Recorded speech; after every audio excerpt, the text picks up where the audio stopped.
매일 300명씩 이탈리아를 떠납니다. 대학을 졸업한 청년들이죠.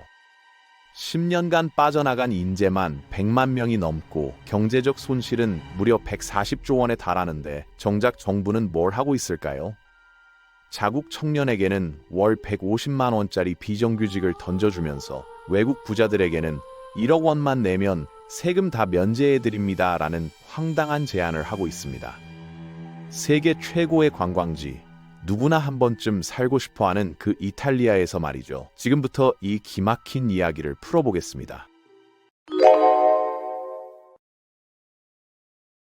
현재 이탈리아는 역사상 가장 심각한 인재 유출을 겪고 있습니다. 작년 한 해만 해도 9만 7천 명의 대졸자가 짐을 싸서 독일, 영국, 네덜란드로 향했거든요. 이게 단순히 몇 명 빠져나가는 수준이 아니라 국가 경쟁력 자체가 무너지는 겁니다. 멜로니 총리는 TV 카메라 앞에서 우리 젊은이들이 머물 수 있는 나라를 만들겠다고 연설하지만 실제로는 정반대 정책을 펼치고 있죠. 가장 큰 혜택은 이탈리아 땅을 한 번도 밟아본 적 없는 외국 부호들에게 집중돼 있으니까요. 흥미로운 건 이탈리아 역사를 보면 사람들이 떠나는 게 처음은 아니라는 겁니다. 1900년대 초에는 미국과 아르헨티나로 수백만이 이주했어요. 하지만 그때와 지금은 완전히 다른 상황이거든요. 당시엔 절대 빈곤 때문에 떠났습니다. 좁은 농토에서 하루 종일 일해도 먹고 살기 빠듯했고 아메리카 대륙이 유일한 희망이었죠. 탈출이 아니면 방법이 없었던 겁니다. 그런데 2차 대전 후 완전히 다른 풍경이 펼쳐졌습니다. 전쟁으로 폐허가 됐던 이탈리아에 마셜 플랜 자금이 쏟아지면서 갑자기 전국에 공장이 들어서기 시작했거든요.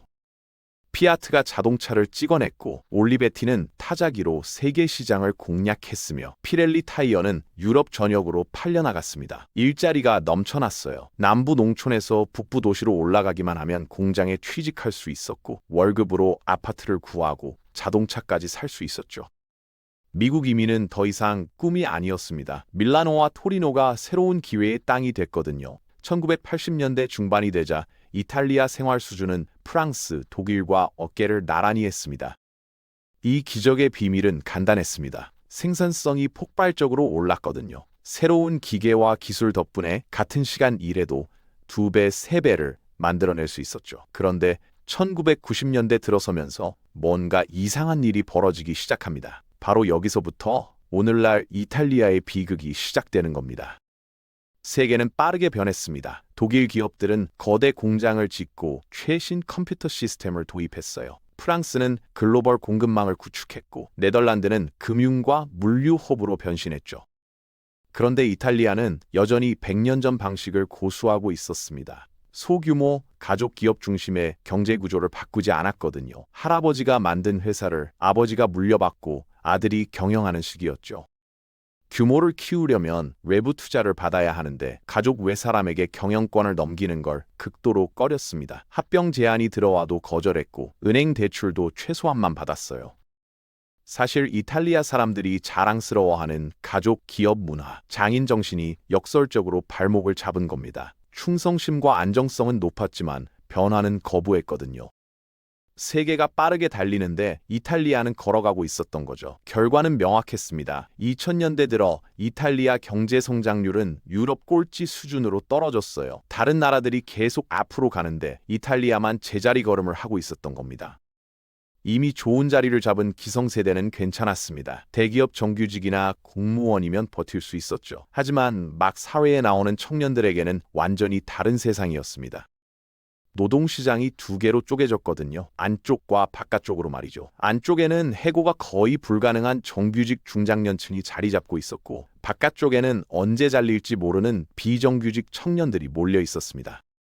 대학 졸업하고 지원서 50통 넣어봐야 돌아오는 건 6개월짜리 계약서 한 장이었어요. 월급은 140만 원 정도였고 6개월 뒤엔 다시 백수가 되는 겁니다. 서류상으론 취업자지만 실제로는 미래를 설계할 수 없는 상태였죠. 시스템 자체도 문제였습니다. 사업을 시작하려면 복잡한 서류와 인허가를 통과해야 하는데 이게 평균 2년이 걸렸거든요. 유럽에서 가장 느린 축에 속했습니다. 법원도 마찬가지였어요. 계약 분쟁이 생기면 판결까지 3년씩 걸렸죠. 투자자들이 이탈리아를 꺼리는 이유였습니다. 돈을 넣어도 회수가 불확실하니까요. 기업들도 규모를 키우지 못했습니다. 커지면 복잡해지고 복잡해지면 리스크가 커지니까요. 그래서 지금 이탈리아 청년들이 느끼는 감정은 배신감에 가깝습니다. 부모 세대는 고졸만 해도 공장 들어가서 평생 일하고 아파트 사고 가족 부양했는데 지금은 대졸이어도 6개월짜리 계약에 매달려야 하니까요. 경제는 더 풍요로워졌는데 개인의 삶은 더 불안해진 겁니다. 20년 넘게 경제가 제자리 걸음을 했거든요. 생산성은 그대로고 임금은 오르지 않았으며 청년들이 기대했던 기회는 나타나지 않았습니다. 지금 20대라면 부모가 이야기했던 그 희망찬 이탈리아가 아니라 출구 없는 미로 같은 세상을 만나는 거죠. 이게 가장 적나라하게 드러나는 게 고용 통계입니다. 현재 수백만 명이 비정규직으로 일하는데 그중 대부분이 30세 미만이거든요. 일은 하지만 저축은 못하고 집도 못 사고 5년 뒤 내가 뭘 하고 있을지도 모르는 상태입니다. 급여도 충격적이에요. 이탈리아는 아직도 법정 최저임금이 없고 민간기업 노동자 40%가 시간당 1만 원도 안 받습니다. 풀타임으로 일해도 월 140만 원에서 160만 원 정도죠. 교통비, 식비 빼면 저축할 돈이 거의 안 남습니다. 반면 독일이나 네덜란드 같은 데 가면 비슷한 일로 월 250만 원은 기본이에요. 경력 쌓으면 더 올라가고요. 주거 문제는 이 상황을 지옥으로 만듭니다. 밀라노, 로마, 피렌체 같은 대도시 월세가 소득보다 훨씬 빠르게 올랐거든요. 밀라노 원룸이 지금 월 80만 원에서 100만 원 사이인데 월급이 140만 원이면 반 이상이 집세로 나가는 겁니다. 남은 돈으로 밥 먹고 교통비 내면 끝이에요. 저축 꿈도 못 꿉니다. 지방은 또 다른 문제가 있어요. 월세는 싸지만 일자리가 없죠. 그리고 이탈리아는 부동산을 가족끼리 물려주는 문화가 강해서 시장에 나오는 매물 자체가 적습니다. 집값은 천정부지로 올랐는데 청년들 소득은 제자리니까 집 사는 건 사실상 불가능해진 거죠. 통계를 보면 이탈리아 청년들이 부모 집을 떠나는 평균 나이가 30대 중반입니다. 부교비 18세에서 20세 사이인 것과 극명하게 대조되죠. 농담 삼아 하는 말이 이탈리아에서 내 집 마련하는 방법, 부모님이 돌아가시길 기다리는 것이라고 할 정도입니다. 대출받아서 집 사는 게 현실적으로 불가능하니까요. 여기에 지역 격차까지 겹치면서 문제는 더 심각해집니다. 남부 출신 청년이 밀라노로 일자리 찾아가려면 어떻게 해야 할까요? 보증금 구하고 월세 낼 돈이 있어야 하는데 그게 없으니까 결국 고향에 남게 됩니다. 여유 있는 집안 애들만 북부로 올라가서 기회를 잡는 거죠. 시간이 지날수록 남부는 젊은 인력을 잃고 북부는 인재를 독점하는 구조가 굳어집니다. 실제로 이탈리아는 하나의 나라 안에 두 개의 경제가 존재합니다. 북부 롬바르디아, 베네토, 에밀리아 로마냐는 첨단 제조업과 금융이 발달했어요. 1인당 GDP가 오스트리아나 남부 독일 수준이죠. 반면 남부는 실업률이 2배 가까이 높습니다. 인구는 전체의 3분의 1인데 경제 생산은 22%밖에 안 돼요. 어떤 지역은 생산 가능 인구 중 절반도 일자리가 없습니다. EU 평균이 70% 넘는 것과 비교하면 말도 안 되는 수치죠.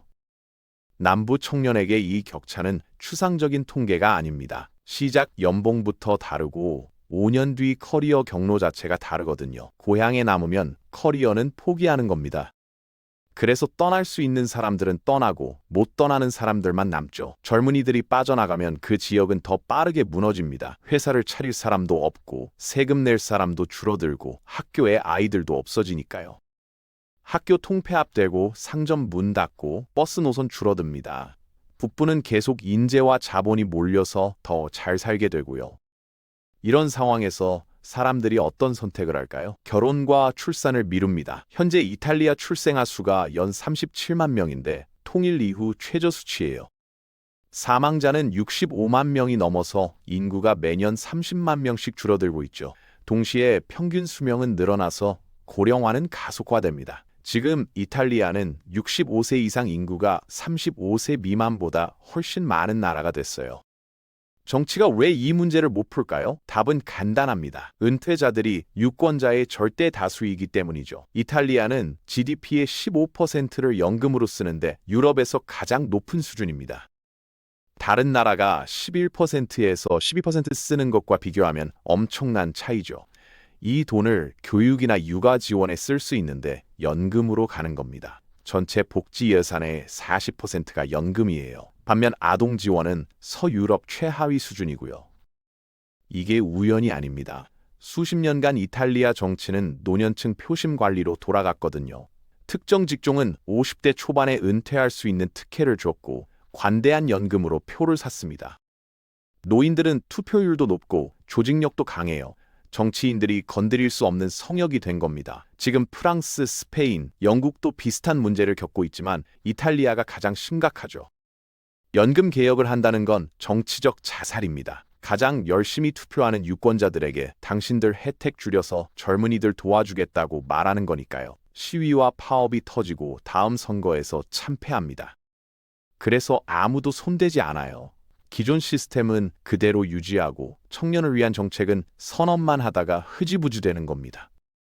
결국 시스템은 과거의 수혜자들을 보호하는 쪽으로만 작동합니다. 새로 들어오는 사람들을 위한 건 아니죠. 그런데 이탈리아 정부가 뭔가 파격적인 정책을 내놓을 때는 청년이 아니라 외국 부자들을 위한 겁니다.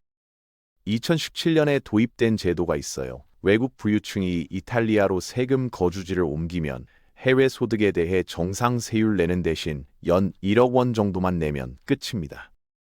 얼마를 벌든 상관없이요. 나중에 이 금액이 2억 원으로 올랐고 지금은 더 올릴 계획이에요.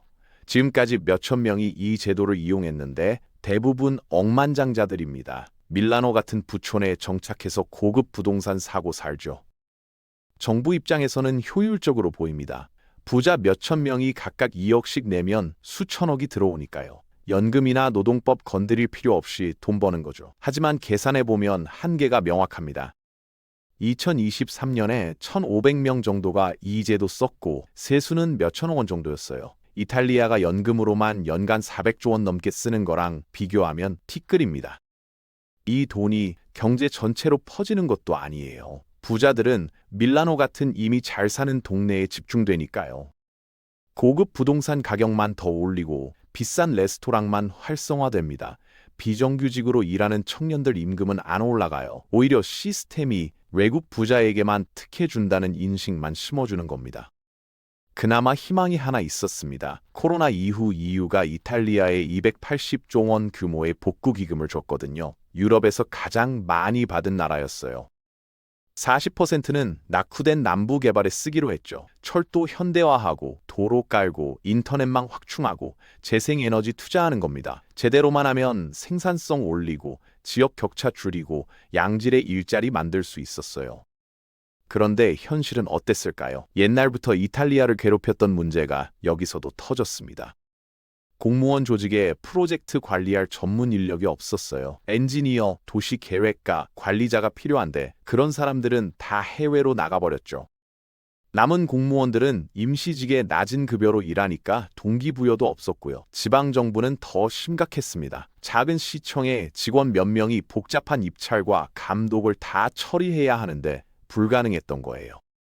결과는 예상대로였습니다. 목표 달성 기한을 여러 번 놓쳤어요. EU가 중간 지급금을 보류한 적도 있죠. 이탈리아는 계획은 잘 세우는데 실행을 못하는 나라라는 이미지만 더 굳어졌습니다. 여기까지 모든 걸 정리해보면 청년들이 왜 이탈리아를 떠나는지 명확해집니다. 저출생이나 특정 세금 정책 하나의 문제가 아니에요. 불안정한 일자리, 정체된 임금, 비싼 집값, 심각한 지역 격차, 노년층 보호에만 집중된 정치 시스템이 복합적으로 작용하는 겁니다.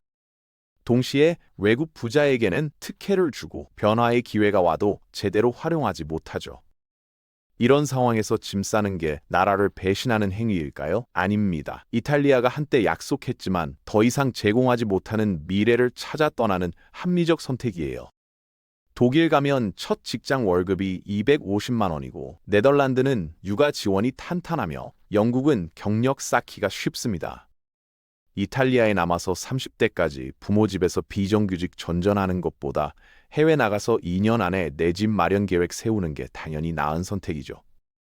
결국 이탈리아의 비극은 청년들의 선택이 아니라 시스템의 실패입니다. 세계에서 가장 아름다운 나라가 자국 청년에게는 가장 잔인한 나라가 됐다는 게 이 이야기의 핵심이에요. 여러분은 어떻게 생각하시나요? 이탈리아처럼 고령화와 청년 이탈이 동시에 진행되는 나라에서 해법은 뭘까요? 댓글로 의견 남겨주시고 이런 글로벌 경제 분석이 도움되셨다면 구독과 좋아요, 알림 설정까지 부탁드립니다. 다음에는 더 흥미로운 이야기로 찾아뵙겠습니다.